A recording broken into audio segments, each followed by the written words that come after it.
სპერმაცეპტული საცხი. ვისთვის არის კაი და რისთვის არის კარგი, გარდა იმისა, რომ იყიდება ყველა მაღაზიაში და არის საკმაოდ ხელმისაწვდომი.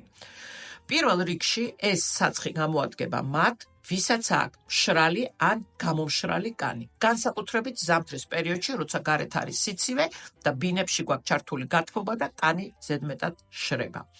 რას შეიცავს, რის ხარჯზეა ის კარგი და რა შეიძლება მოველოდოთ ამ საცხისაგან. პირველ რიგში ის შეიცავს ზეითუნის ზეთს, რომელიც ძალიან კარგად არდილებს მშრალ კანს, ასევე აღადგენს მის ჰიდროლიპიდურ ბარიერს. მინერალური ზეთი, რომელიც შედის ამ შემადგენლობაში, ქმნის დამცავ აპკს კანის ზედაპირზე. ლანოლინი, რომელიც არის ნატურალური ცხიმი, იცავს კანს გაუწყლურებისაგან და ასევე ფუტკრის ცვილი შედის ამ საცხში, რომელიც ანიჭებს კანს უკვე ანთების საწინააღმდეგო თვისებებს და ასევე აძლევს მას სირბილეს.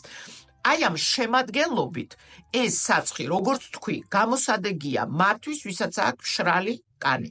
მაგრამ თუ თქვენ გაქვთ ცხიმიანი კანი, ეს საცხი შეგიქმნით პრობლემას.